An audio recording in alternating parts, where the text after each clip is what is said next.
Дапамога або кантроль за хадой жніва. Міліцыя і пракуратура накіруюцца ў поле. Пратакол як цагліна будынку. Новыя суды будуюць за грошы ад штрафаў. Пад пашпартам прыкрыцця зніклая Анжэліка Мельнікава жыве ў Менску. Гэта аб'ектыў. Анастасія Русецкая. Вітаю спадарства і запрашаю.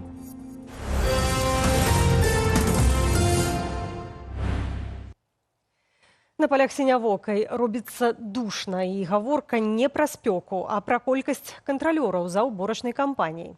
Апроч ужо існых камісій, у кожнай вобласці стварылі 3 мабільныя групы, якія будуць ездзіць па гаспадарках. Маюць сачыць за жнівом і падрыхтоўкай да сяўбы азімых, дапамагаць праводзіць палявыя работы. Пасля аўторкавай лукашэнкавай нарады закасаныя рукавы дэманструе ўся вертыкаль. Юлія Цяльпук. За рабочым візітам на Віцебшчыне старшыня палаты прадстаўнікоў Ігор Сергіенка адказны за гэты рэгіён. Інспектаваў хаду ўборачнай кампаніі, ацэньваў працу прамысловасці. Пасля прысвечанай жніву селектарнай нарады Лукашэнкі стараннасць дэманструюць усе чыноўнікі. Всех чиновников области, района и правительства, если есть такие, туда, на технику. Александра Турчына за стырном камбайну пакуль не пабачылі. Урад дэлегаваў задачу. 18 мабільных групаў з работнікаў КДК, МУС, пракуратуры і Мінсельгасхарчу будуць ездзіць па гаспадарках і, маўляў, не кантраляваць, а дапамагаць у полі. Пытанні няспраўнасці і аператыўнага рамонту тэхнікі, наяўнасці неабходнай колькасці механізатараў з улікам аб'ёму выканання работаў, бесперабойнага забеспячэння палівам, захавання працоўнай і вытворчай дысцыпліны. Лукашенко наракаў на крадзяжы запчастак, саляркі і збожжа, на дэфіцыт механізатараў, п'янства і неахайнасць сярод аграрыяў. Пагражаў і працаўнікам, і чыноўнікам, якія не дапамагаюць, што накіруе іх у войска на паўднёвую мяжу. В армию обычными солдатами. Неделя подготовки, гранатомет, пулемет и туда, в распоряжение сил специальных операций.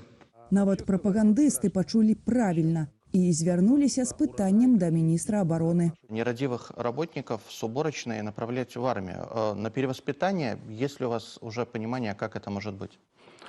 Ну, вопрос вы так поставили, конечно, категорично. Кто уж совсем не захочет работать, мы, естественно, призовем на военные сборы, где повысим их боевую выучку, как это потребовал президент.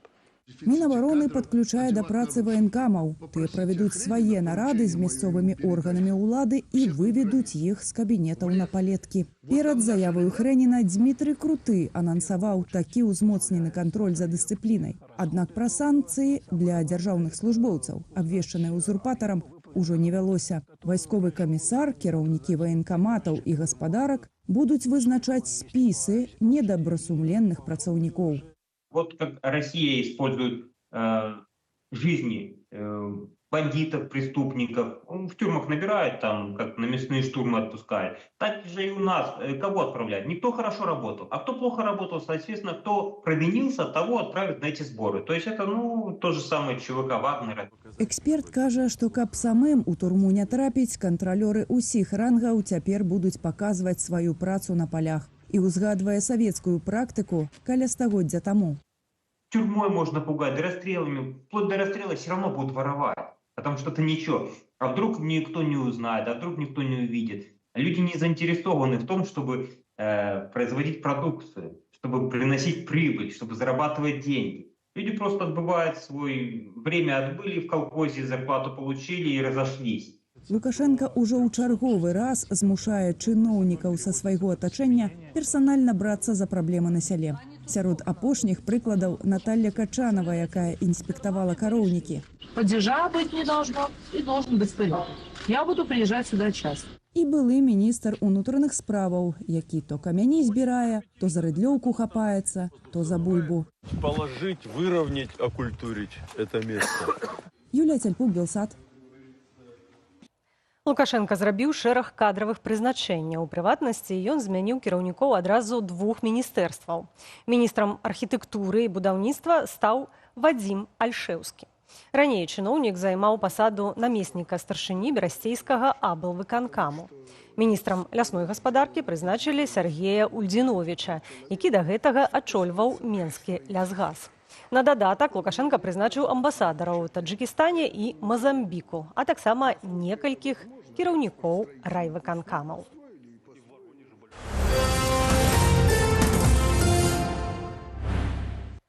Менск, вуліца Пятра Мсціслаўца, 24. Паводле кіберпартызанаў, па гэтым адрасе жыве зніклая Анжэліка Мельнікава. Згодна з інфармацыяй ініцыятывы, менавіта там на пачатку года яна набыла кватэру.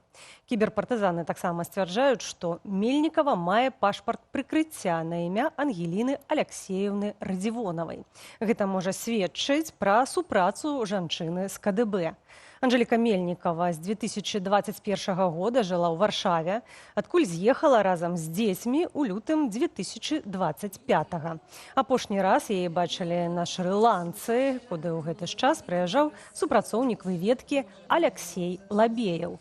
Мельнікаву з ім меркавана звязвалі блізкія стасункі. У Польшчы пасля знікнення жанчыны завялі крымінальную справу. Праз год у соцсетках з'явіліся фотаздымкі жанчыны, падобнай да Мельнікавай з менскай спортзалы. Пайшоў з жыцця вядомы рэжысёр і дакументаліст Юрый Хашчавацкі. Пра гэта паведамілі ягоныя сябры ў сацыяльных сетках. Хашчавацкаму было 78 гадоў. Юрый Хашчавацкі – адзін з найбольш вядомых беларускіх аўтараў дакументальнага кіно. Сярод ягоных фільмаў «Звычайны прэзідэнт» пра першыя гады кіравання Лукашэнкі і «Плошча» – стужка пра прэзідэнцкія выбары 2006 года і паслявыбарчыя пратэсты. Хашчавацкі супрацоўнічаў і з Белсатам. Ягоныя фільмы можна паглядзець на ютуб-канале «Белсат Док». Наш канал выказвае спачуванні родным і сябрам спадара Юрыя. Найбліжэйшым часам Белсат зменіць сетку вяшчання, каб паказаць галоўныя фільмы Юрыя Хашчавацкага. Юрый Хашчавацкі – гэта вельмі смелы чалавек. Два факты. У 96 годзе выйшаў нашумелы фільм «Звычайны прэзідэнт». Ужо толькі за гэты фільм яго маглі пасадзіць. Другі факт. У 20 годзе Хашчавацкі не выехаў. Юрый Хашчавацкі ўвесь час заставаўся ў Беларусі і працаваў. Юрый Хашчавацкі зняў для Белсата, прынамсі, 3-4 фільмы. 3 фільмы для Белсата, а 4-й фільм у копрадукцыі «Лабатамія» пра расійска-грузінскую вайну. Але Юрый Хашчавацкі выканаў такі жэст, пра які мы можам цяпер сказаць. Ён перадаў Белсату большасць сваіх палітычных фільмаў. Таму у нас на Ютубе, на ютуб-канале «Белсат Док» ёсць 6 фільмаў Хашчавацкага. І вось гэта важны момант. Ён хацеў, каб людзі бачылі ягоныя фільмы. Пасля адбыцця тэрміну пакарання выйшаў на свабоду Артём Лябедзька, сын палітыка, прадстаўніка Святланы Ціханаўскай у канстытуцыйнай рэформе і парламенцкай супрацы Анатоля Лябедзькі. Лябедзьку-малодшага затрымалі ў сакавіку 2023-га. Праз некалькі месяцаў яго прысудзілі да 3,5 гадоў калоніі ўзмоцненага рэжыму. Паводле абвінавачання нагодаю для пераследу паслужылі ахвяраванні ў 3 фонды салідарнасці, то бок фінансаванне экстрэмісцкай дзейнасці. Артём Лябедзька віны не прызнаў. Сёлета ў лютым палітвязня перавялі на турэмны рэжым. Больш штрафаў, прыгажэйшыя будынкі судоў. Менавіта іх цяпер узводзяць за кошт грашовых спагнанняў з беларусаў. Літаральна выходзіць так, што суддзі сваімі выракамі зарабляюць сродкі на новыя кабінеты. Пры гэтым планы на спагнанне штрафаў за некалькі гадоў выраслі шматкроць. Зміцер Смак.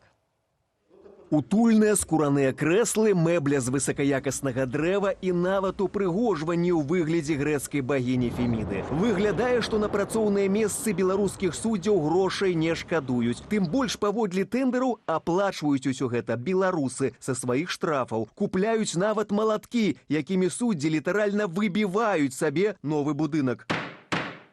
Раённы суд у Лельчыцах абыдзецца амаль у некалькі мільёнаў долараў. Крыніцу фінансавання пазначылі як прымусовы збор. Са штрафаў таксама збудуюць новы суд у Гомлі і палац правасуддзя ў горадні. У архітэктурных абноўках ад суддзяў не адстаюць і міліцыянты, бо, як сведчаць былыя супрацоўнікі, штрафны план – прыярытэт для ўсёй сілавой машыны. Задействованы все, и суд, который должен осудить, и патрульный, который должен задержать, и ИВС, куда должны человека поместить, и в конечном итоге инспекция принудительного исполнения, она берет еще свой процент. Планы папаўнення бюджэту штрафамі ёсць не толькі ў Беларусі, але ў адрозненне ад заходніх краінаў, дзе яны існуюць у выглядзе фінансавага прагнозу, беларускія сілавікі нават канкуруюць паміж сабой у колькасці спагнаных сродкаў. Если вдруг процент взыскания в том или ином отделе, например, ниже областного либо общереспубликанского, естественно, начинаются такие милицейские чистки. Пасля 2020 года планы спагнання штрафаў з беларусаў выраслі ў некалькі разоў. У 2021 годзе было каля 90 мільёнаў, а на гэты год хочуць сабраць рэкордны ўражай штрафаў – больш за 300 мільёнаў, у якія ўваходзіць і канфіскаваная маёмасць, і ўтрыманне заробку асуджаных, у тым ліку палітычных, якія фактычна працуюць у калоніях бясплатна. Менавіта падчас пратэстаў у 2020 годзе Лукашенко заявіў,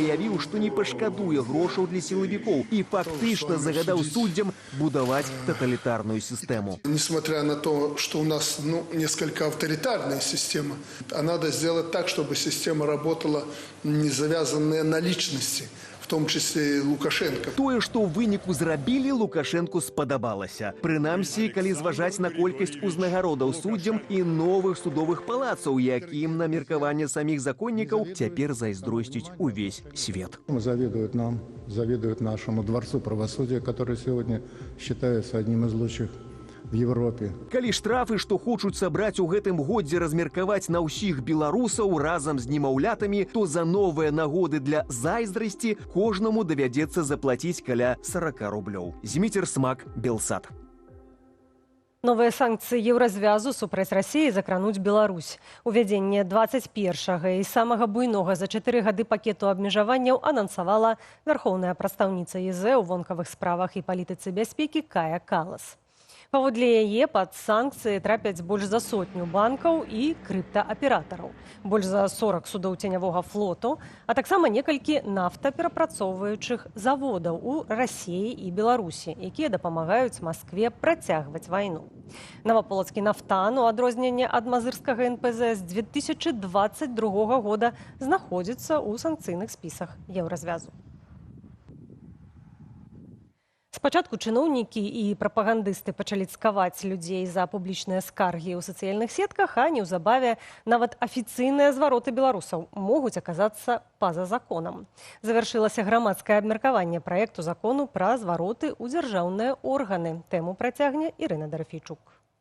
8 десяткаў каментароў за 10 дзён і больш за 5000 праглядаў. Грамадскае абмеркаванне законапраекту аб зваротах грамадзянаў і юрыдычных асобаў на прававым форуме Беларусі адзначылася незвычайнай папулярнасцю. Найбольш пытанняў выклікала ўвядзенне паняцця злоўжывання права на зварот, для якога плануюць асобны артыкул. Пункт 15 закону пашырае паўнамоцтвы органу, на чый адрас накіраваная заява. У той жа час моцна абмяжоўвае права заяўніка. То бок дадзеным артыкулам орган, на чый адрас адпраўлены зварот, можа скарыстацца толькі на сваю карысць. Сярод прыкметаў злоўжывання, між іншага, называюць новаўведзенае паняцце негатыўнага меркавання пра Беларусь і працу дзяржаўных органаў, так званую дыскрэдытацыю.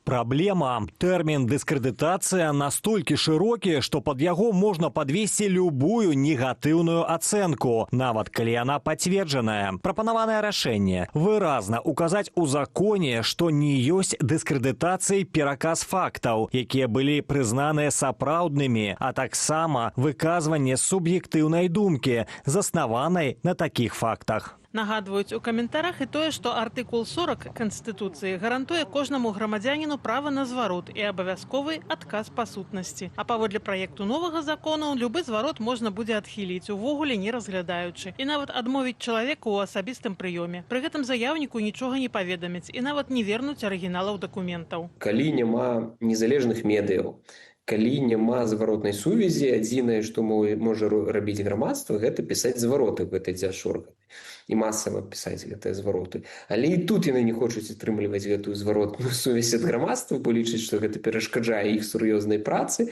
Таму гэта хутчэй вось такое жаданне проста спрасціць сабе бюрократычную працу. Апроч таго, усе звароты будуць рэгістравацца ў адзінай дзяржаўнай сістэме, і звесткі заяўнікаў без іхнай згоды могуць перадавацца іншым дзяржаўным органам, у тым ліку сілавым. Дык што рабіць у выпадку праблемаў? Не скардзіцца? Адвакат Дмітрий Лепрэтар у нашым эфіры даваў наступную параду. Больш спасылацца на факты, а не на эмацыйныя нейкія моманты, і гэта дасць больш плёну, таму што такую скаргу прызнаць неяк дыскрэдытуючай ці прызнаць такія скаргі злоўжываннем ужо не атрымаецца. Афіцыйныя звароты не адзінае, што непакоіць дзяржслужбоўцаў. Днямі ў прапагандысцкім эфіры прадстаўнік следчага камітэту заявіў пра першае затрыманне і пакаранне за публікацыі ў соцсетках. Прытым, што яшчэ ўвесну Лукашенко заклікаў. У нас же ТикТок есть. Каждое утро читаю. Иногда до смешного доходит. Но если кто-то обидит вас, вы напишите мне. Сёння ж кіраўнік Міністэрства ўнутраных справаў Іван Кубракоў чарговы раз звярнуў увагу на негатыўныя каментары пра міліцыю ў соцсетках ад людзей, якіх назваў ачарняльнікамі. В настоящее время проживает в Польше, но мы его и там достанем. И вот он набрался наглости оскорблять сотрудников милиции. Пакараць міністр паабяцаў не толькі аўтара, але і каментатараў. Ірына Дарафейчук, Белсат. Расійскі маркетплейс Wildberries распачаў выплату кампенсацыяў прадаўцам, чые тавары былі знішчаныя ў выніку атак украінскіх БПЛА на лагістычны цэнтр у горадзе Электрасталь. Паводле заснавальніцы кампаніі выплаты найперш разлічаныя на 88 тысячаў самых дробных і найменш абароненых прадпрымальнікаў. Зрэшты, тыя актыўна скардзяцца ў соцсетках на сам памер кампенсацыяў. Хтосьці атрымаў утрая менш за цану тавараў, хтосьці нават у дзясяткі разоў. Тым часам на фоне апошніх падзеяў два іншыя расійскія маркетплейсы Яндекс.Маркет і Озон змянілі дамовы з працадаўцамі. Цяпер гандлёвыя пляцоўкі не будуць несці адказнасці за страты тавараў у выпадку надзвычайных здарэнняў, уключаючы атакі дронаў і ракетаў. Развітанне з пісьменніцай Святланай Курс адбудзецца ў нядзелю 26 ліпеня ў Варшаве. Пра гэта Белсату паведаміла сям'я спачылай. Памінальная імша распачнецца о 14 гадзіне ў касцёле святога Аляксандра на плошчы Трох крыжоў. Грамадзянская паніхіда адбудзецца о 15:30 у музеі вольнай Беларусі па вуліцы Фоксал, 11. Цягам апошняга года пісьменніца змагалася з цяжкаю хваробаю. Святлана Курс пісала пад псеўданімам Ева Вежнавец. Яна аўтарка кніг «Шлях дробнай сволачы» і «Па што ідзеш, воўча». За апошнюю яна атрымала прэмію імя Ежы Гідройця.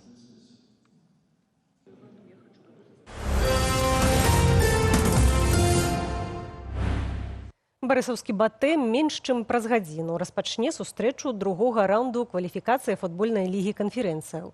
Намінальна хатняя гульня барысаўцаў без гледачоў пройдзе ў азербайджанскім Сумгаіце, а ў суперніках швейцарскі Сьён. У другім этапе гэтага турніру стартавала іменская «Дынама», якое з сустрэчы з Навчы стварыла сапраўдны камбэк. Падрабязней у наступным матэрыяле. Мінская «Дынама» з няпростай перамогі стартавала ў другім кваліфікацыйным раўндзе лігі канферэнцыяў. Фаварытам супрацьстаяння лічыўся Нефчы, укамплектаваны вялікую колькасцю легіянераў. І пачатак матчу толькі пацвердзіў гэты статус. Ужо за першыя 10 хвілінаў беларусы прапусцілі двойчы. Аднак затым бела-блакітныя не толькі адгуляліся, але і перамаглі з лікам 4-2. Не сами ребята, это соперник нас где-то своими действиями, да и в целом хорошей атмосферой на стадионе, наверное, где-то чуть-чуть, даже не знаю, как слово найти, чуть так приземлил, наверное, хорошее такое подходящее слово. Ну, а в целом дальше, да, где-то моментами отдавали инициативу, особенно в конце, но в целом абсолютно контролируемый ход игры. Пасля гэтай паразы ў галоўнага трэнера Нефчы Юрыя Вернідуба запыталі, ці пакіне ён каманду, калі клуб застанецца па-за еўракубкамі. Вы лічыце, што я павінен павярнуць назад і сысці? Я лічу інакш. Нефтчы – клуб з гісторыяй. У нас наперадзе ёсць сустрэча ў адказ. Мы можам і перамагчы. Вам можа падацца такое смешным, але гэта магчыма. Трэба стварыць умовы, каб трэнер працаваў. Матч у адказ паміж гэтымі камандамі адбудзецца 30 ліпеня ў Балгарыі на намінальна хатнім для дынамаўцаў полі ў Старай Загоры. А меншым праз гадзіну о 20-й свой двубой на Еўраарэне ў Воршыне распачне і МЛ Віцебск, які гуляе супраць Сукескі. Чэмпіёны Беларусі і Чарнагорыі выбылі з кваліфікацыі Лігі чэмпіёнаў, але атрымалі шанец пазмагацца за пуцёўку ў асноўны раунд Лігі канферэнцыяў. МЛ напярэдадні падпісаў дасведчанага абаронцу зборнай Ірану Міляда Магамадзі, які згуляў на 3 мундыяле. Але ён толькі далучыўся да складу і правёў з каманду ўсяго некалькі трэнінгаў. Паводле букмекераў фаварытам у гэтай пары лічыцца наш клуб. Руслан Ігнатовіч, Павел Алейнікаў, Белсат. У аб'ектыве на гэтым ставім кропку. Больш інфармацыі ў нашых сацыяльных сетках і на старонцы нашага тэлеканалу. Інфармацыйны вечар працягне студыя Белсат, якую мы правядзем разам з Вітаўтам Сіўчыкам.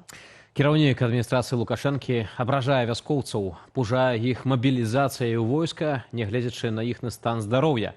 Як то кажуць, бітва за ўраджай набірае новыя абсурдныя абароты. Беларусы ж працягваюць уцякаць ад рэпрэсіяў за мяжу, як дыяспара можа дапамагчы сваім суайчыннікам. Пра гэта і не толькі згадаем сёння ў студыі Белсат. Будьце з намі. Спадарства студыі Белсат праз імгненне будзе таксама і традыцыйнае апытанне. Заставайцеся з намі.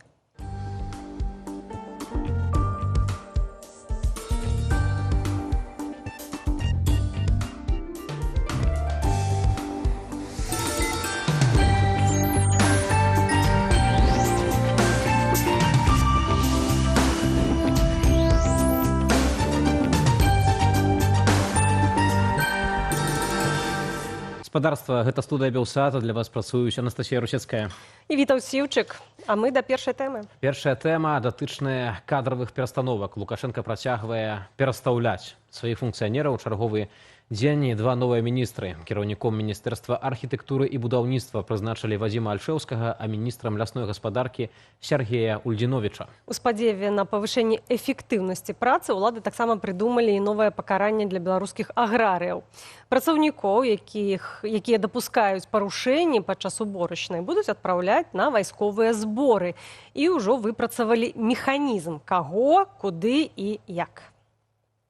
Гэтак недобросумленных работнікаў абяцаюць адпраўляць на зборы на 2-3 месяцы, цытуе Белта кіраўніка адміністрацыі Лукашэнкі Дмітрыя Крутога. Болей за тое, паводле Крутога, стандартных абмежаванняў паводле ўзросту ці стану здароўя не будзе. Подтянуть эту исполнительскую дисциплину на местах нужно, фактически в режиме военного времени. И фактически вот те взяточники, несуны, пьяницы, разгильдяи, лентяи, они по определенному алгоритму будут поступать в распоряжение министра обороны. Спісы таких несумленных працаўнікоў будуць складаць старшыня райвыканкаму, военкам ці кіраўнік сельгасарганізацыі.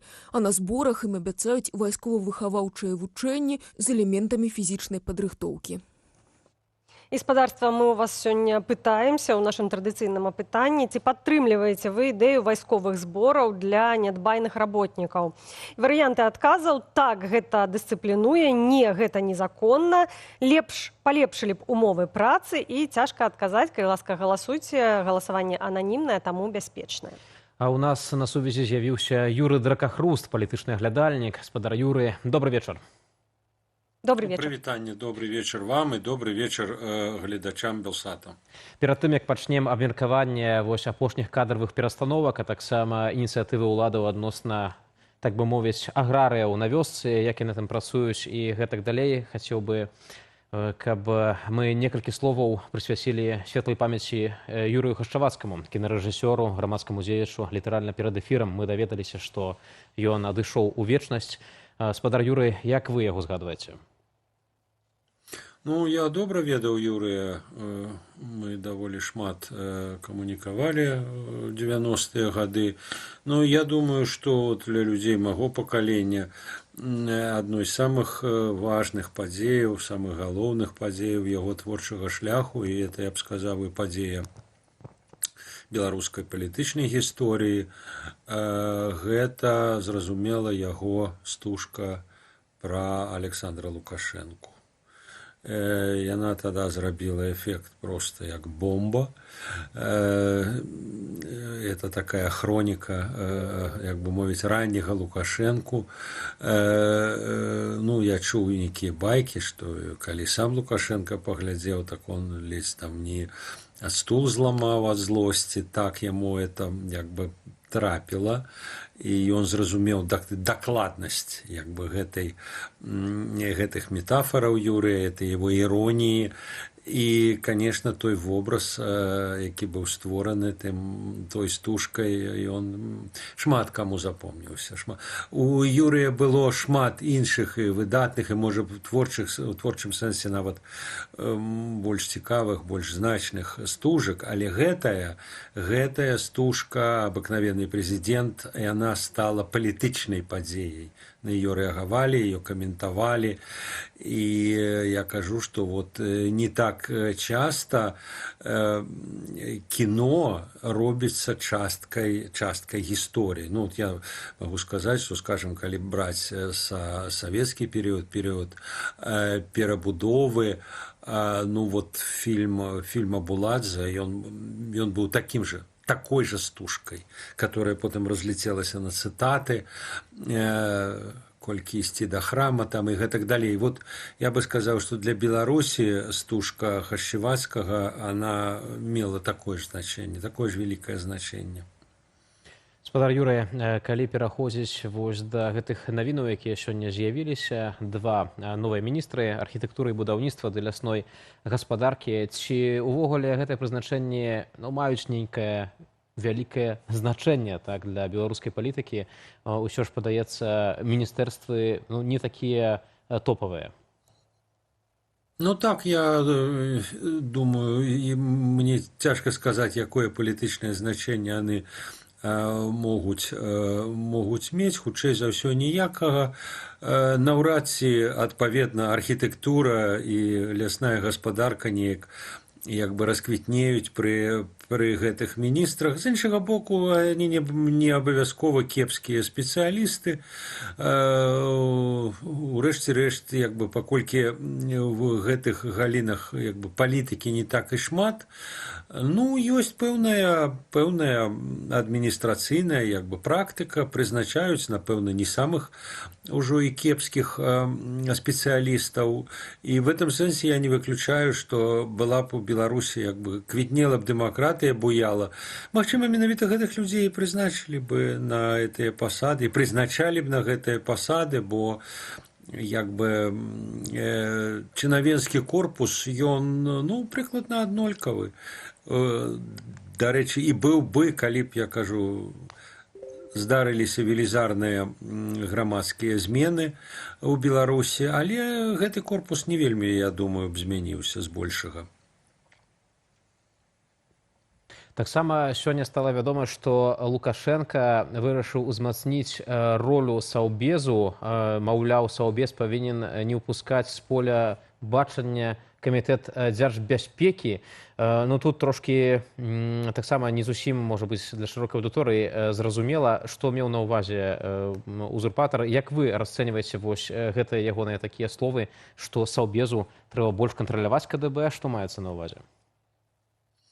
Ну, это складана сказаць, што ён меў на ўвазе, это неяк так, это вельмі своеасабліва сфармулявана, але я не выключаю, што вот эта реплика, якая прагучала з вуснаў Лукашэнкі, ну, яна адлюстроўвае пэўнае спаборніцтва, пэўную, можа, нават барацьбу, канкурэнцыю галоўных асобаў беларускай палітычнай іерархіі, галоўных сілавікоў. Ну, напэўна, гаспадару Вальфовічу, можа, не вельмі падабаецца тое, што надта ўжо Іван Тэртэль забраў всякіх паўнамоцтваў. Мы бачым, это его праца ж, это ж не толькі КДБ, не толькі як бы там палітычны вышук і гэтак далей. Мы бачым, як Тэртэль удзельнічае фактычна ў розных дыпламатычных перамовах і з суседзямі, там, і з Польшай, з Літвой, з Украінай, і з Трампам, і з амерыканцамі, за сталом часам сядзіць менавіта Тэртель, а не Рыжанкоў, напрыклад. Вот. Ну, магчыма, Вольфовичу это не вельмі падабаецца, што як бы надта ўжо стал моцны Тэртель. А можа, Лукашэнку так падалося. То есть это ўсё робіцца зразумела з яго дазволу і па яго загадзе. Але, ну так, ну загад-то быў, ну надта ты, Іван, добра его выконваеш, магчыма, падумаў Лукашенко. І вырашыў, што а вот хай Вольфович паглядае яшчэ, а раптам, аж Бог ведае, што будзе. Вот. Так что, ну, вот я бы сказал, что это адлюстраванне, напэўна, ну, змаганне, не змаганне, но пэўнай канкурэнцыі, пэўнае спаборніцтва за доступ да цела, за пэўныя, ну, такія нефармальныя функцыі, можа быць, вагу у беларускай номенклатуры. И вот я бы сказал, что это хутчэй адлюстроўвае вот это вот, як бы, дужанне сілавікоў, дужанне людзей у пагонах. Гаспадар Юрый, таксама мы сочым за развіццём сітуацыі вакол загадаў Лукашэнкі,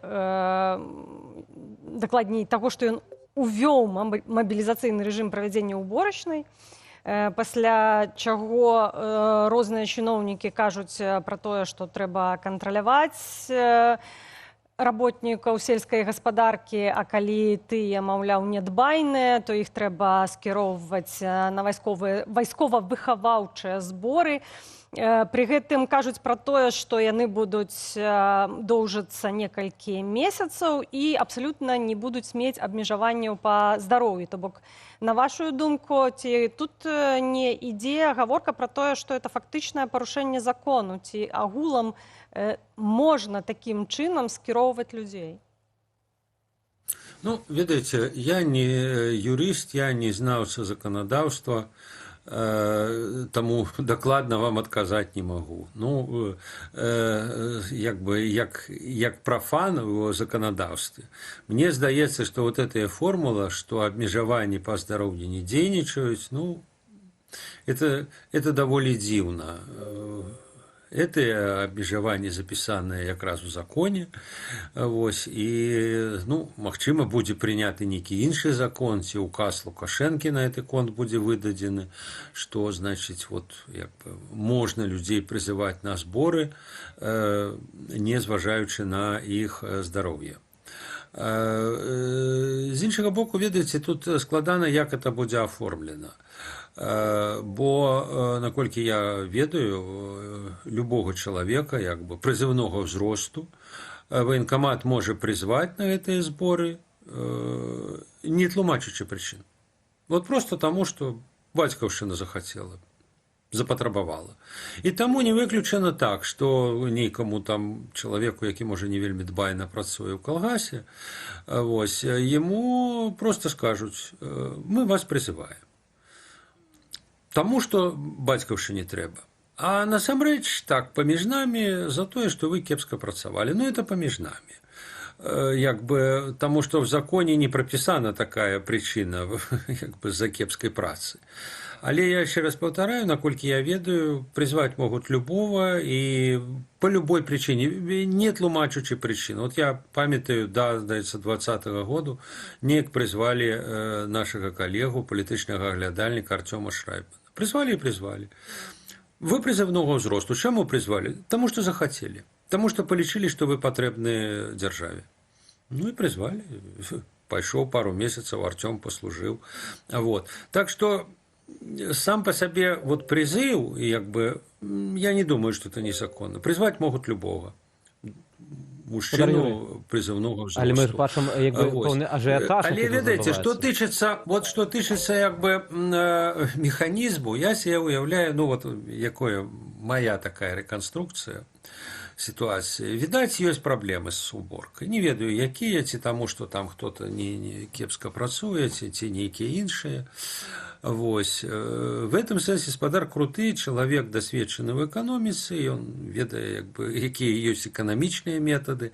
Магчыма, не вельмі яны, як бы, ёсць магчымасць іх ужываць, таму што, скажем, грошай у дзяржавы не шмат, вот, плаціць людзям. Таму што? Поглядзі на Лукашенко. А Лукашенко як? Вот мы бачым, і круты бачым. Того посадить, гэтага расстраляць, таму кайданкі адзець, дысцыпліна, парядак павінен быць. Нават круты, калі сам не такі чалавек, не лічыць, што это там чароўная палачка. Ну, добра, надо что-то придумать. Надо что-то придумать такое, вот, чтобы мы порядок установим. Мы лепше порядок установим. Ну, сказать людям, что их посадишь за то, что они кепска працуют, ну, как-то неправильно. Хотя, может, это будет наступная фаза. Ну, давайте войско заберем. Скажем людям, значит, заберем войско на пару месяцев. Ну, вот и придумал. Сподобаецца это Лукашенко, можа не спадабаецца, дарэчы. Вот. Это асобная тэма, мы можем паговорить. Там вельмі цікавая была реакция Хреніна на этой заявы. Так, дакладна, бо міністр обороны Хренін сказаў, што войска не для того, каб кагосьці перавыхоўваць. Не збіраецца кагосьці перавыхоўваць, але спадар Юрый, тут вось... в этом сэнсе тут, ведаеце, как бы сутыкненне двух этык. З аднаго боку, вот такой этыкі крутога, она хутчэй за ўсё як бы спраекаваная з Лукашэнкі, трэба наводзіць парадак. Вот. А з другого боку, у Хрэніна сваё ведомство, навошта яму гэтыя людзі. І потым у него ёсць, пэўнае такое, ведаеце, вайсковае ўяўленне. Армія это гонар, это доўг, а в формуле крутога армія это ледзь не турма. Это месца пакарання. І прычым тут цікавае, ведаеце, такое перагуканне гістарычнае. Вот у Расійскай імперіі это была просто форма пакарання. Барин, памешчык мог паслаць свайго прыгоннага, як казалі, аддаць в рекруты. То есть аддаць войска. Вот он кепска працуе, лайдак. А вот ты царю бацюхну паслужыш 25 гадоў, там тебе мозги вправят. Это была даволі распаўсюджаная практыка. Але, спадар Юрый, тут таксама ж трэба мець на ўвазе, што в сітуацыі, калі яны ажыццявяць тое, што хочуць, тое, што прапануюць, калі хтосьці дрэнна працуе, сапраўды нейкая праблема са зборам ураджаю, а людзі замест таго, каб дрэнна, але збіраць ураджай, пойдуць у войска, перавыхоўвацца, ці вучыцца чамусьці, ці дапамагаць, то з ураджаем-то праблема пасля гэтага не будзе вырашаная. Так ведаеце, тут же як бы ідэя-то не ў тым, чтобы людзей забраць. Ідэя, па сутнасці, это людзей напалохаць. І замысел такі, мы людзей напалохаем, і яны стануць працаваць добра. І тады нам і не давядзецца іх забіраць войска, таму што няма нам ахвоты войска іх забіраць, і вот Хренін іх і не хоча прымаць войска. Але, а раптам напалохаем. Тым больш, што, ведаеце, в этом напалоханні как бы ёсць такі как бы і другі слой. Все ж бачаць, што вакол адбываецца, што ў Украіне адбываецца. І чалавек можа думаць, меня сёння на 2 месяцы забяруць войска. А раптам сітуацыя так складзецца, что я окажусь не на сборах, так сказать, там, бухать партизанам, як звычайно сборы проходят, а в окопе окажусь, на фронте. Спадар Юрый, акурат, вот хацелася б яшчэ ўдакладніць, так, называюць менавіта мяжу Беларусі з Украінай. І тут паўстае пытанне, ці сапраўды тут, такое умоўна придуманае пакаранне, ці ўсё ж такі там на той мяжы сапраўды для нечага патрэбна больш людзей у арміі? Ці это для чагосьці можа рахуе? Я думаю, што калі было патрэбна больш, то наўрад ці бы туда вот этих, як их в народе называют, партизанов кинули.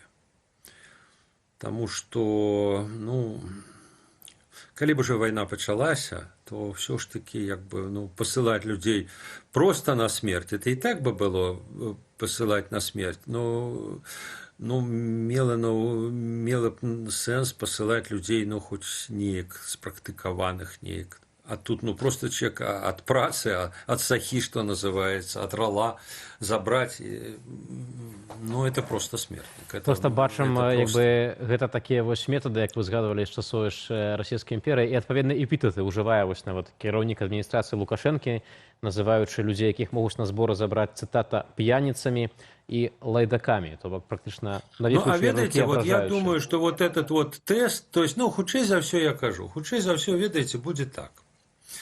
Кагосьці папалохаюць, а вот реально, каб это был реальный поток, я не думаю. Таму што нават са словаў Хреніна вынікае, што не вельмі для гэтага ёсць умовы, не вельмі як бы на это будуць настроены военкоматы. І таму, хутчэй за ўсё, это не спрацуе. Акрамя таго, не выключана, што вот я казаў вам пра как бы внутриапаратную гульню паміж Вольфовичем і Тертелем. Ну, такая же гульня, такая же змаганне можа быць і паміж Крутым і Хренінам. То есть Хренін можа пайти до Лукашенко і сказаць: Александр Григорьевич, ну, могли так сказать, служба в армии, это ж гонор, это ж... Мы ж с вами вот служили, ах, ти служил там Крутый, это проблема. А тут, ну, как бы, это принижение армии. И Лукашенко может подумать и сказать: ну да, ну как-то оно не вельми. Причем с пункту гледжання вот нашей державной идеологии, не с пункту гледжання там, что нам Захад подкидает, и законов, это законы хрен с ними, неважно. А вот как бы с пункту гледжання нашей державной идеологии, ну вот как бы в армию як турму послать, это неправильно. Что ж, будем спадар Юрий далее это их змагання може еще, але ведаете, вот мне идея материализуется. Вот этот тест Крутого, он, мне здаецца, вельмі важный для одного вельмі важного прогноза. Вот в адрозненне от цяперашняй российской армии, имперская армия воевала не за грошы. В этом сэнсе цяпер выключение: расейцы впершыню ў жыцці воюют за грошы, причем за великие грошы. Калі, барані Бог, Беларусь будзе втягнутая в войну, ніякай войны контрактников, причем с вар'яцкими грошами, как в России, в Беларуси не будет. В Беларуси будет мобилизация, и будут воевать не контрактники, будет воевать призыв. Спадар Юрий, дякую вялікі за ваш анализ, за то, что долучились сегодня до студии Белсат. З нами на сувязі был Юрий Дракахруст, політичный глядальник. Навіна, якую мы паведамілі яшчэ на пачатку нашай размовы, на 79-м годзе жыцця памёр адзін з найбольш вядомых беларускіх рэжысёраў-дакументалістаў Юрый Хашчавацкі. Сярод ягоных фільмаў «Звычайны прэзідэнт», пра першыя гады кіравання Лукашэнкі і «Плошча», пра прэзідэнцкія выбары і супраціў у 2006 годзе. Юрый Хашчавацкі супрацоўнічаў з нашым тэлеканалам. Ягоныя фільмы можна паглядзець на YouTube-канале «Белсат-Док». Вместе до коммунизма.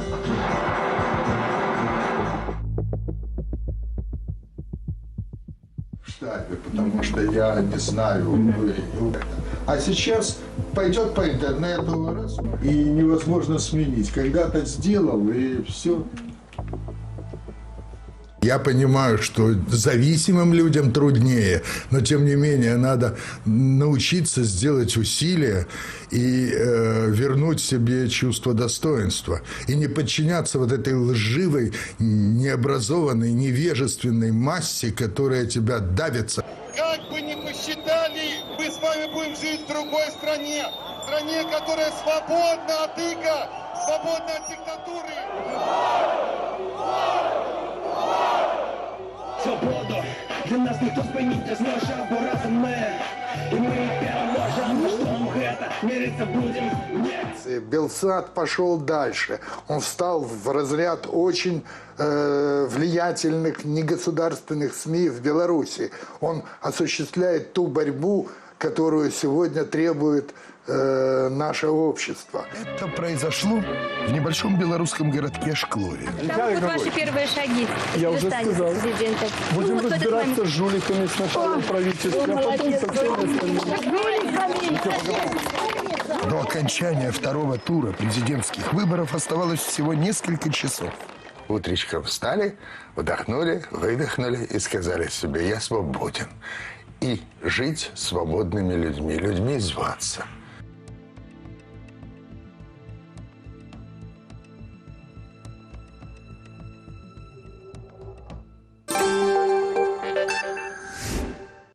Беларусы меней чым за сотні сабралі ўсю суму на арганізацыю развітання з пісьменніцаю Святланаю Курс і яе пахаванне. Збор на 6000 еўраў апублікавалі на платформе Байсол надоечы ўвечары, а ўжо сёння сабралі амаль 7000. Сям'я Святланы ўзяла крэдыт, каб правесці публічную цырымонію развітання з пісьменніцаю ў Варшаве, а потым рэпатрыяваць цела ў Беларусь, каб пахаваць Святлану на радзіме. Сабраныя праз байсол грошы пайдуць на пагашэнне гэтага крэдыту. Святлана Курс, якую чытачы ведаюць як Еву Віжнавец, пайшла з жыцця 19 ліпеня. Ёй было 54. Апошні год Святлана змагалася з ракам, які выявілі на позняй стадыі, ужо з метастазамі. Святлана доўгі час займалася журналістыкай, а ў апошнія гады працавала ў Катынскім музеі з архівам ахвяраў рэпрэсіяў. Пад псеўданімам Ева Віжнавец Святлана напісала 2 кнігі: зборнік апавяданняў «Шлях дробнай сволачы» і раман «Па што ідзеш, воўча», які сама аўтарка называла балотнаю казкаю. Менавіта за гэтую кнігу Святлана атрымала літаратурную прэмію імя Ежы Гейдройца ў 2021. Раман стаў бестселерам, які ўжо пераклалі на 10 моваў, а па матывах твору паставілі спектакль. Напрацоўкі ж да сваёй апошняй кнігі Святлана знішчыла перад смерцю.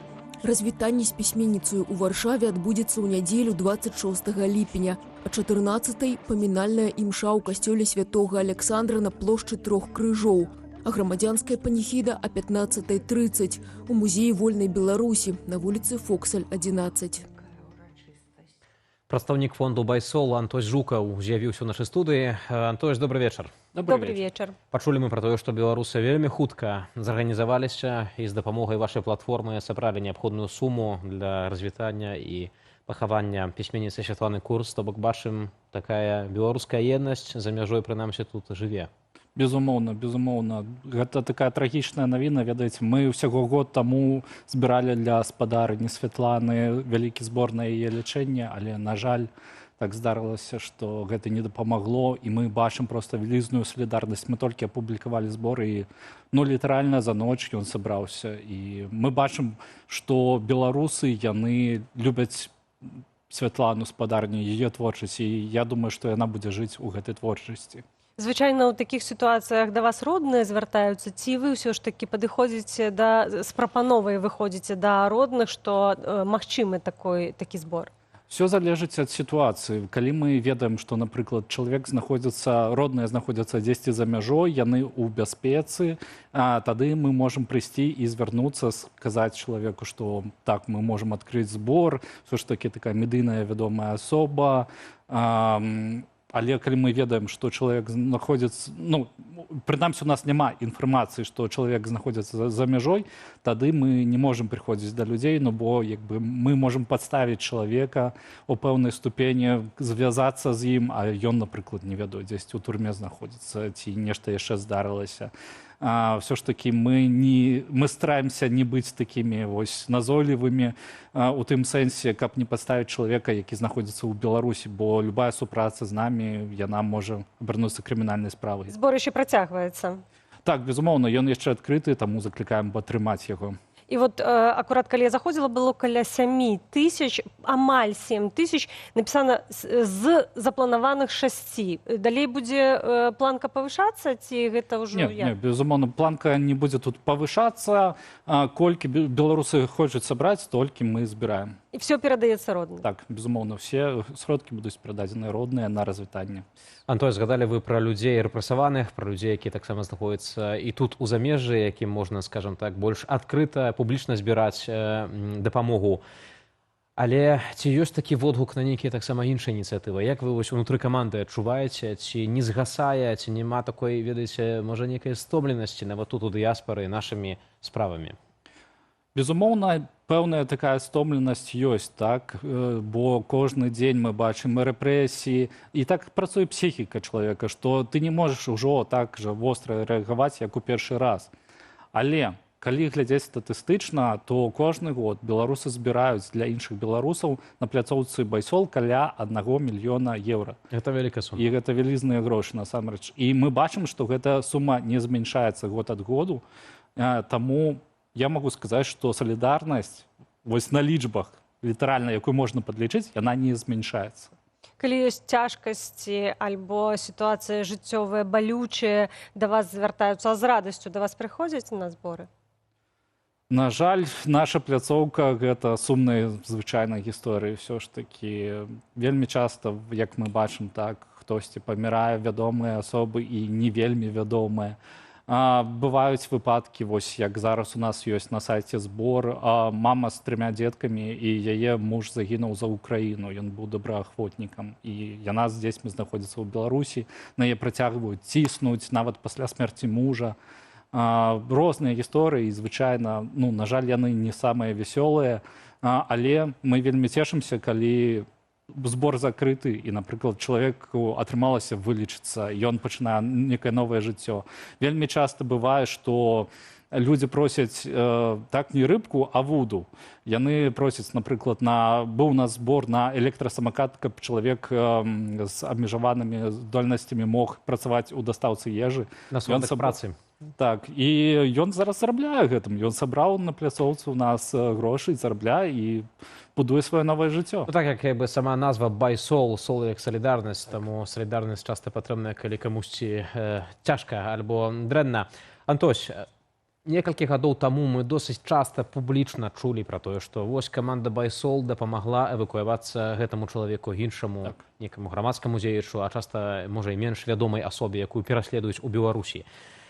Апошні час, здаецца, аж так няма такіх частых паведамленняў. У мяне пытанне, ці людзі з Беларусі яшчэ уцякаюць цяпер, вось, напрыклад, у краіны Еўрапейскага звязу, і ці тут патрэбная таксама дапамога «Байсол». Гаворка менавіта пра такія вось, ну, надзвычайныя ўцёкі, надзвычайныя абставіны. Безумоўна, безумоўна, патрэбная такая падтрымка, і да нас звяртаюцца людзі, ну, кожны дзень.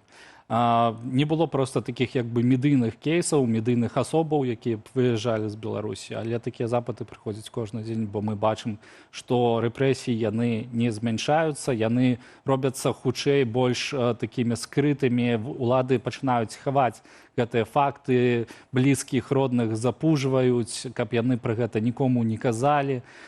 І таму, ну, гэта вельмі прыкра чуць, напрыклад, ад прадстаўнікоў польскіх, у тым ліку уладаў міграцыйных, што нібыта ў Беларусі змяншаецца. Вось, уласна, таксама хацеў гэта згадаць, бо мы ведаем, што польская бюракратыя, так бы мовіць, спінай паварочваецца да людзей, якія хочуць атрымаць статус уцекача альбо міжнародную абарону ў Польшчы. Статыстыка. У чэрвені 26-го году доля адмоваў у агульным ліку разгледжаных справаў дасягнула рэкордных 57,8%, больш за палову ўсіх кейсаў. Гавораць, што, маўляў, 20-й год быў даўно, гэтыя рэпрэсіі былі даўно, а вы кажаце, што вось дагэтуль людзі патрабуюць і дагэтуль вымушаныя пакідаць сваю бацькаўшчыну. Так, мы спрабуем зразумець, адкуль увогуле польскія міграцыйныя ўлады ўзялі такую інфармацыю, нібыта ў Беларусі змяншаюцца гэтыя рэпрэсіі. Потому што з высокіх трыбунаў заяўляецца пра салідарнасць з беларусамі. Безумоўна, і тут ёсць вось гэты некі дзіўны кантраст, так? Але ў любым выпадку Польша гэта прававая дзяржава, і заўсёды можна звярнуцца ў другую інстанцыю, у суд, і мы ведаем, што беларускія праваабарончыя арганізацыі яны будуць бараніць правы беларусаў і тут, у Польшчы. Але з іншага боку яшчэ паўстае пытанне, ці людзям, которые хочуць эвакуявацца, з'ехаць праз небяспеку з Беларусі, ці вы папярэджваеце, што яны могуць сутыкнуцца з такімі праблемамі?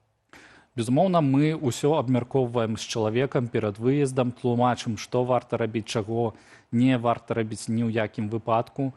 Таму людзі цалкам разумеюць, куды яны едуць і які ў нас план. Усё ж такі мы стараемся у меру нашых як бы магчымасцей паінфармаваць чалавека пра наш шлях, і, ну, як бы, але каб гэта было бяспечна, каб інфармацыя не ўцякла, напрыклад, да беларускіх сілавікоў. Тут, вось, вяртаючыся да пачатку нашай размовы і гэтага ўзроўню салідарнасці, ці мы, як беларуская дыяспара ў Польшчы, у краінах Еўрапейскага звязу, шырэй захаду, ці вы бачыце нейкія шляхі, як мы можам яшчэ больш дапамагчы нашым суайчыннікам, у тым ліку нашым суайчыннікам, якія вымушаныя уцякаць з Беларусі? У тым ліку для гэтага існуе наша пляцоўка «Байсол». Калі ласка, заходзьце на «Байсол», там вельмі шмат розных абсалютна гісторый, на мой погляд, вельмі кранальных, складаных, і гэтыя людзі сапраўды патрабуюць нашай дапамогі. Я сам часта раблю данаты таксама ў «Байсол», таму, калі ласка, звяртайцеся. Антось, дзякуй вялікі, што завіталі сёння ў студыю «Белсат». Антой Жукаў, прадстаўнік ініцыятывы «Байсол», быў у нашым эфіры, размаўлялі пра зборы, пра салідарнасць і таксама пра цяжкасці, з якімі сутыкаюцца беларусы апошнім часам. Спадарства. І як бы у працяг стану рэчаў у нашай бацькаўшчыне на 2026 год больш штрафаў, прыгажэйшыя будынкі судоў. Вось такі лагічны ланцужок, менавіта іх цяпер узводзяць за кошт грашовых спагнанняў з беларусаў. Літаральна выходзіць так, што суддзі сваімі выракамі зарабляюць сродкі на новыя кабінеты. У Лельчыцах раённы суд будзе каштаваць некалькі мільёнаў долараў. Са штрафу адбудуюць новы судовы будынак у Гомлі і палац правасуддзя ў горадні. Пры гэтым планы на спагнанне штрафаў за некалькі гадоў выраслі шматкроць. У працэсе задзейнічаны як суды, гэтак і міліцыя, прадстаўнікі ЧУ. І распавёў пра гэта нам прадстаўнік ініцыятывы «Белпол» Владимир Жыгар. Например, от тех же самых патрульных постовых сотрудников милиции есть такое негласное указание, как можно больше задерживать людей, выписывать в свое время протоколы по статье 17.1, 17.3, то есть хулиганство, либо мелкое хулиганство, либо там распитие алкогольных напитков, либо нахождение в общественном месте в состоянии алкогольного опьянения. Потом человека, например, помещают в изолятор, он там находится по цене, на самом деле, достаточно хорошего белорусского отеля. Это тоже, получается, ему выписывают такой счет. И в конечном итоге уже начинается потом процесс исполнения этих штрафов, этих взысканий. И есть специальная линия взыскания, то есть есть сотрудники, которые контролируют. И если вдруг процент взыскания в том или ином отделе, например, ниже общеобластного, либо общереспубликанского, естественно, начинаются такие милицейские чистки, начинается такое давление, то есть должен быть показатель этот на достаточно высоком уровне. И это целый такой процесс, целый механизм, который, в общем-то, где каждое звено выполняет свою определенную роль. И то, что штрафов становится больше, то, что государство пытается таким образом взыскать с людей все больше и больше и больше, в принципе, это и показывает состояние дела в самом государстве. І пад канец наша рубрика пра жыццё рэгіёнаў. Яе мы робім у супрацы з БГ Медыя. І першы прыпунак – чыгуначны вакзал Баранавічаў, які стаў для некаторых пасажыраў сапраўднаю паласою перашкодаў. Днямі беларуска паказала ў соцсетках, як выбіралася з платформы з багажом і дзіцячым вазком. Аўтарку відэа шакавалі доўгія сходы, не абсталяваныя ні пандусам, ні пад'ёмнікамі, ні ліфтам. Маўляў, як такое магчымае ў 2026 годзе і як быць людзям з абмежаванай мабільнасцю. На шчасце, самой дзяўчыне з дзіцячым вазком дапамог сысці адзін з мінакоў. У каментарах напісалі, што падобная сітуацыя з бар'ернай інфраструктурай і на вакзале ў Берасці. Хтосьці расказаў гісторыю, як чалавека пасля аварыі літаральна неслі да цягніка, бо сам ён не даў бы рады. Многія пішуць, што ўзімку сітуацыя пагаршаецца яшчэ больш, а пара чалавек падзялілася лайфхакам, маўляў, могуць прапусціць праз службовы праход унізе, што, вядома, кардынальныя праблемы не вырашае. Тым часам у Беларусі працягваецца эпідэмія высякання дрэваў. Закранула Навала і Калінкавічы, дзе сёлета пройдуць рэгіянальныя дажынкі. Улады паведамляюць пра рамонт вуліцаў, будынкаў і грамадскіх прастораў. А тэлерадыёкампанія «Гомель» паказала апытанку з гараджанамі, якія дужа задаволеныя зменамі. Вось толькі ў каментарах пад відэа супрацьлеглае меркаванне. Хтосьці прапануе спытацца ў людзей не на камеру і акрэслівае два галоўныя балючыя пункты Калінкавічаў – дарогі і дрэвы. Людзі пішуць, што ў горадзе масава знікае зеляніна. Ад гэтага ён робіцца ўсё менш утульным. Яшчэ мясцовых жыхароў турбуе, што асноўныя працы вядуць у цэнтры, а ў іншых мікрараёнах праблему дарог, ямаў, ходнікаў і бруду не вырашаюць. Адна паказуха проста смешна, падсумаваў адзін з каментатараў. А берасцейцы гэтымі днямі абмяркоўваюць у соцсетках яшчэ адну вечназялёную тэму – кватэрнае пытанне. Нагодаю стаў допіс пра сітуацыю з чаргой на жытло. Сям'я з дваімі непаўналетнімі дзецьмі чакала 17 гадоў і нарэшце атрымала прапанову, але толькі на аднапакаёўку з жылым пакоем на 17 квадратаў. Жанчына адмовілася і запыталася ў трэц, ці сутыкаўся хтосьці з падобнай сітуацыяй. Потым распавяла пра візіт у адміністрацыю раёну. Паводле аўтаркі допісу размаўлялі з ёй так, быццам бы яна прыйшла з падваротні. Да таго ж у розных кабінетах давалі розную У інфармацыю. каментарах многія раілі браць, што даюць і разгледзяць жытло ў гарадах-спадарожніках, а таксама не надта разлічваць на лепшыя варыянты, бо ў прыярытэтнай чарзе шматдзетныя сем'і, вайскоўцы і працаўнікі МНС. Гаспадарства, і напрыканцы вяртаемся да нашага пытання. Мы сёння пыталіся, ці падтрымліваеце вы ідэю вайсковых збораў для нядбайных работнікаў. 52% з тых, хто ўзяў удзел у галасаванні, выказаўся за варыянт «не», бо гэта незаконна. На другім месцы варыянт «лепш бы палепшылі умовы працы». 14% лічаць, што гэта дысцыплінуе, і 9% не можа адказаць. Дзякую за прагляды, дзякую за галасаванне. На гэтым ставім кропку. Для вас працавалі Анастасія Русецкая І Вітаўт Сіўчык. Добрага вечара. Да наступных сустрэчаў. До сустрэчы.